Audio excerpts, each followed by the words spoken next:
आइए रुक करते हैं आज के मुख्य समाचारों की ओर।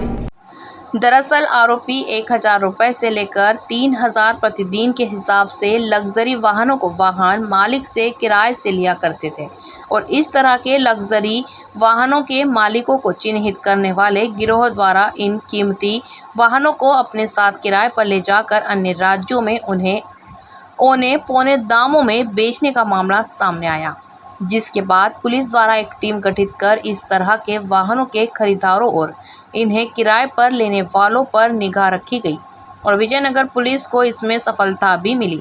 पूरे मामले को लेकर डीसीपी अभिषेक आनंद का कहना है कि टीम द्वारा ग्वालियर, भिंड सहित भोपाल में टीम भेजी गई और जिसके बाद पुलिस पूरे मामले का पर्दाफाश करते हुए अंतर्राज्यीय गिरोह के 5 सदस्यों को गिरफ्तार कर उनके कब्जे से 7 लग्जरी वाहन जब्त किए।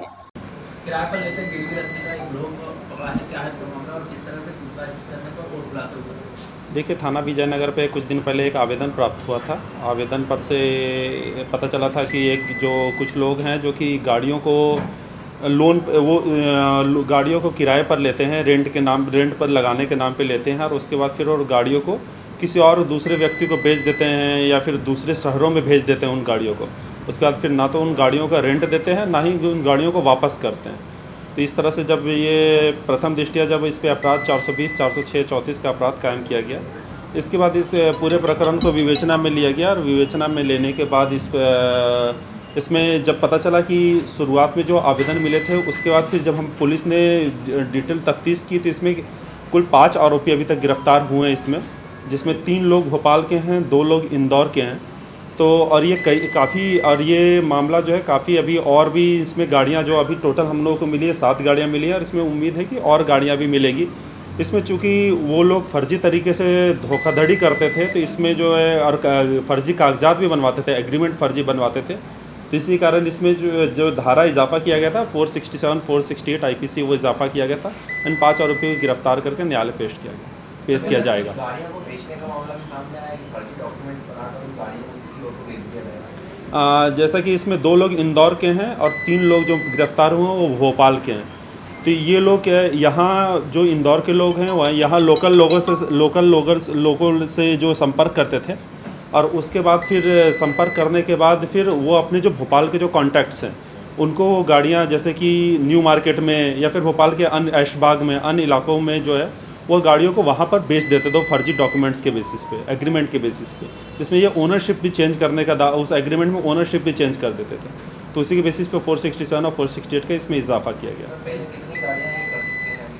अभी तक पुलिस के संज्ञान में 7 गाड़ियां हैं, जो कि कुछ और गाड़ियां हैं जो हमको उम्मीद है कि अपन उनके पीछे लगे हुए हैं और ये और भी कई गाड़ियां और विजयनगर पुलिस को इसमें सफलता मिल सकती है। कितने में रेंट पे लेते थे ये लोग, आगे कैसे बेचते थे, किस तरीके से? इसमें ये जो रेंट है किसी कंपनी में लगाने के नाम पे या फिर जो इसमें कंपनी में लगाने के नाम पे या फिर अन्य जो किसी और व्यक्ति को देने के नाम पे 1500 से 2000 रुपये प्रतिदिन के हिसाब से ये बोलते थे। और जो लोग जिनकी जो वाहन स्वामी है उनको ये प्रलोभन देते थे इस तरह का और उसके बाद फिर वो जो अपने दूसरे ज़िलों में जो कॉन्टैक्ट्स हैं जैसे भोपाल में है या फिर ग्वालियर में है तो उनको जो है ये फर्जी एग्रीमेंट करते थे जिसमें वाहन स्वामी का नाम जो है खुद को वाहन स्वामी दिखाते थे।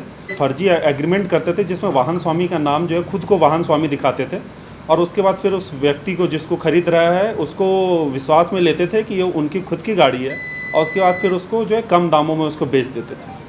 नंबर चेंज करने वाली स्थिति कहीं आई सामने, पेपर तो नकली बना लेते हैं।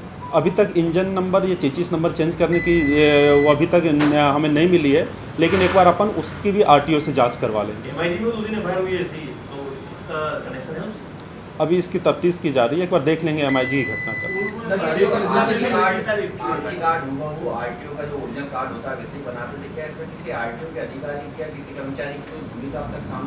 नहीं, अभी तक RTO में RTO की कोई फर्जी डॉक्यूमेंट्स में छेड़छाड़ करने की नहीं आई है बात।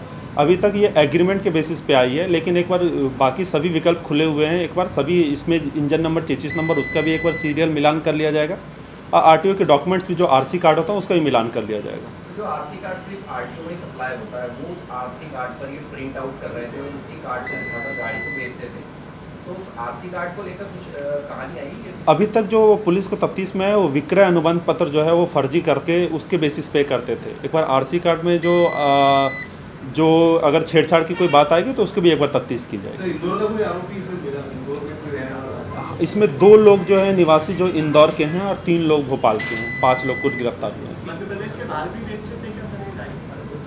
इसमें कुछ गाड़ियां जो है जो जिनकी ओनरशिप हैं वो बाहर के हैं, लेकिन अभी तक बेचने की मध्य प्रदेश से बाहर की बेचने की अभी तक हमको जानकारी नहीं मिली है, लेकिन उसको भी एक बार देखा जाएगा। किस कीमत में इसका सौदा करते थे? जैसे कि ये जो व्यक्ति है उसको गाड़ियों के मॉडल और गाड़ियों के ईयर ऑफ मैन्युफैक्चरिंग उसके बेसिस पे होता था, तो कई गाड़ियों को ये जो है जो 6 लाख 7 लाख की गाड़ियाँ उसको 2-2.5 लाख रुपए इस तरह में बेचते थे वो। 7 लाख की गाड़ी बेचते हैं तो क्या करने वालों को समझ में नहीं आता वो जिन्हें कम में क्यों फर्जी एग्रीमेंट करते थे जिसमें वाहन स्वामी का नाम जो है खुद को वाहन स्वामी दिखाते थे, और उसके बाद फिर उस व्यक्ति को जिसको खरीद रहा है उसको विश्वास में लेते थे कि ये उनकी खुद की गाड़ी है, और उसके बाद फिर उसको जो है कम दामों में उसको बेच देते थे। 33 नंबर चेंज करने वाली स्थिति कहीं आई है सामने की? पेपर तो नकली बना लेते हैं। अभी तक इंजन नंबर या 33 नंबर चेंज करने की वो अभी तक हमें नहीं मिली है, लेकिन एक बार अपन उसकी भी आरटीओ से जांच करवा लेंगे। MIG में 2 दिन एफआईआर हुई है ऐसी, तो इसका कनेक्शन है उससे?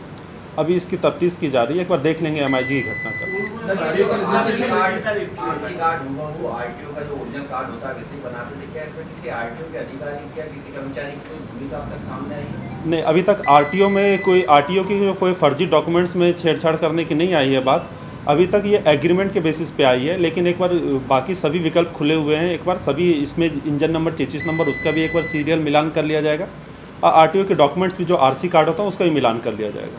जो आरसी कार्ड सिर्फ आरटीओ में सप्लाई होता है, वो आरसी कार्ड पर ये प्रिंट आउट कर रहे थे और उसी कार्ड को दिखाकर गाड़ी को बेचते थे, तो उस आरसी कार्ड को लेकर कुछ कहानी आई है? अभी तक जो पुलिस को तफ्तीश में है वो विक्रय अनुबंध पत्र जो है वो फर्जी करके उसके बेसिस पे करते थे। एक बार आरसी कार्ड में जो अगर छेड़छाड़ की कोई बात आएगी तो उसकी भी एक बार तफ्तीश की जाएगी। इंदौर का कोई आरोपी इसमें मिला? इंदौर में कोई रहने वाला? इसमें 2 लोग जो है निवासी जो इंदौर के हैं और 3 लोग भोपाल के हैं। 5 लोग कुछ गिरफ्तार हुए हैं। मध्य प्रदेश के बाहर भी बेच सकते हैं क्या सर ये गाड़ी? इसमें कुछ गाड़ियां जो है जो जिनकी ओनरशिप हैं वो बाहर के हैं, लेकिन अभी तक बेचने की मध्य प्रदेश से बाहर की बेचने की अभी तक हमको जानकारी नहीं मिली है, लेकिन उसको भी एक बार देखा जाएगा। किस कीमत में इसका सौदा करते थे?